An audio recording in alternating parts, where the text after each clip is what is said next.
On November 22, 1963, one of the most photographed days in American history, something was on JFK's wrist. Thousands of images were taken, hundreds of investigators studied every frame, but nobody's ever noticed the watch on his wrist. And it's not about one mysterious watch only, there are three, and each holds a far more mysterious story than the other. And that's exactly what we're about to find out. This is episode 2 of Legendary and Hidden Watches. So let's have a look. JFK held 64 press conferences during his presidency, more than any president before him. And in several of those broadcasts, if you knew what to look for, you could catch a glimpse of the Omega Ultra Thin reference OT3980 beneath his sleeve. The watch itself was gifted to Kennedy by Grant Stockdale, one of his close friends and political supporters. On the surface, it was an incredibly restrained timepiece. It didn't have an oversized case, complicated functions, or an aggressive design intended to attract attention. Instead, it reflected the exact opposite philosophy. The Omega Ultra Thin was elegant because of how little it tried to prove. It featured a slim 18-karat yellow gold case, measuring roughly 34mm, a clean silver sunburst dial with applied gold hour markers, razor-thin Dauphine hands, and a manually wound ultra-thin Omega caliber movement designed for refinement rather than spectacle. The movement inside was designed for precision and slim architecture, making it one of Omega's most elegant dress watch executions of the early 1960s. The watch sat extremely close to the wrist because of its ultra-thin profile, which gave it the quiet sophistication that defined high-end dress watches of that era. But what transformed the watch forever was not its design, it was the moment attached to it. On January 20, 1961, John F. Kennedy stood in Washington, D.C. and officially took the presidential oath of office as the 35th President of the United States. And sitting directly on his wrist during that ceremony was the Omega.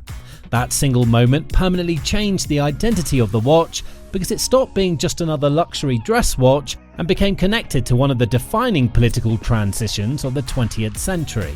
The engraving on the back made the emotional weight even stronger. President of the United States from his friend Grant. It was personal, direct, and deeply human. The watch was no longer being evaluated only for craftsmanship, it was being evaluated for historical proximity. But here's the kicker. That shift completely transformed its value over time. Decades later, the Omega sold at auction for $350,000. After a fierce bidding war with avid collectors, Omega, the global Swiss watch company, was the top bidder in the Guernsey auctioneer's December 15 sale, John F. Kennedy, the Robert L. White collection, held in New York City. And this number shocked many people who only understood watches through materials and mechanical complexity. Eventually, the watch became important enough to enter a museum collection, where it's now treated less like a consumer product and more like a preserved historical artifact. But the story surrounding JFK's watches did not end with the inauguration and political triumph. In many ways, it was only the beginning.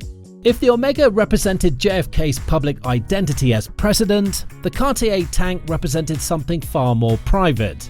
It came from Jackie Kennedy herself, which immediately gave the watch a completely different emotional weight. Jackie gifted the gold Cartier Tank to JFK in 1957 for their 4th wedding anniversary. The watch was engraved with his initials alongside their wedding date, transforming it from a luxury object into something deeply personal between husband and wife. The Cartier Tank itself is one of the most influential dress watches ever created, and it really stood out on Kennedy's elegant and stylish personality. But the true emotional power of the Cartier Tank didn't emerge until November 22, 1963. That morning, President Kennedy stepped into the presidential limousine in Dallas, Texas, wearing the Cartier gifted to him by Jackie. Within hours, the assassination permanently changed not only American politics, but global culture itself. This is the point where historical objects transform into something emotionally heavier than collectibles. The Cartier Tank became tied forever to one of the most traumatic events in American history, and that connection fundamentally altered how people emotionally responded to it. And if you made it this far, you can probably feel it. Each of these watches is revealing a different side of JFK's life that history rarely talks about. So stay with us and don't forget to subscribe, because the next story changes the tone completely. The Cartier Tank represented love and loss. But the next watch became surrounded by secrecy, rumor, and one of the most infamous relationships in American history. After Marilyn Monroe sang Happy Birthday to JFK, a gold Rolex quietly entered the story. Yes, Marilyn gifted JFK a Rolex Day-Date. Not just that, it was engraved with a beautiful message: Jack with love, as always from Marilyn, May 29, 1962. If we turn the pages, by 1962, John F. Kennedy had become far more than just a president. He was the center of an American obsession that blended politics, celebrity culture, glamour, and power into something the country had never seen before. The White House under JFK almost felt cinematic, like the presidency itself had turned into a global stage where every appearance, every relationship, and every rumor carried the weight of both history and entertainment at the same time. Americans were no longer simply following politics, they were following a story. And that story reached its most unforgettable moment on May 19, 1962, when Marilyn Monroe stepped onto the stage at Madison Square Garden to sing Happy Birthday to Kennedy. The tension inside the room was already massive before she even opened her mouth. But the second Marilyn appeared in that glittering, skin-tight dress, the atmosphere completely changed. It no longer felt like a birthday celebration. It felt personal, controversial, and strangely dangerous. Every person in that audience understood they were witnessing a moment that would follow American culture forever. And that's where the thrill started. According to long-standing reports, after that performance, Marilyn gifted JFK a solid gold Rolex Day-Date, a watch that perfectly symbolized power, status, and presidential authority.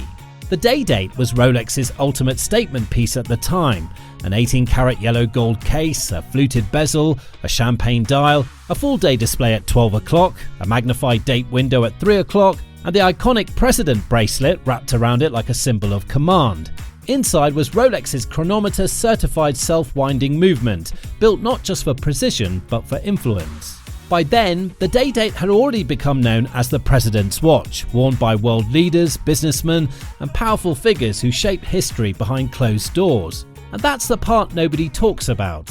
The watch itself was not the real controversy, the symbolism was. Because once Marilyn Monroe's name became attached to that Rolex, it instantly transformed from a luxury object into something politically explosive. In Kennedy's world, image meant everything, and even a single object could create dangerous implications if the wrong narrative formed around it. At first, most people assumed the watch would eventually appear publicly on JFK's wrist at some point, becoming another iconic part of his image. But we were completely wrong about this. Kennedy never publicly wore the watch, not once. No photographs, no official events, no famous wrist shots. And suddenly, the absence of the watch became more fascinating than the watch itself. What happened next surprised everyone. Instead of disappearing into irrelevance, the Rolex became even more legendary precisely because nobody could see it. The mystery surrounding it created an entirely different kind of power. Unlike other famous watches that gained value through visibility and iconic appearances, Marilyn Monroe's Rolex Day-Date became famous through silence, secrecy, and unanswered questions. What makes JFK's watches so fascinating today is that none of them were originally created to become legendary objects, but over time, history changed all of them. Modern collectors evaluate them through emotional significance and cultural memory.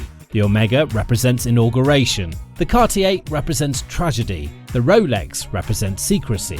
That emotional connection completely changes how value works, because eventually, collectors stop trying to own the watch itself. What they truly want is proximity to the story.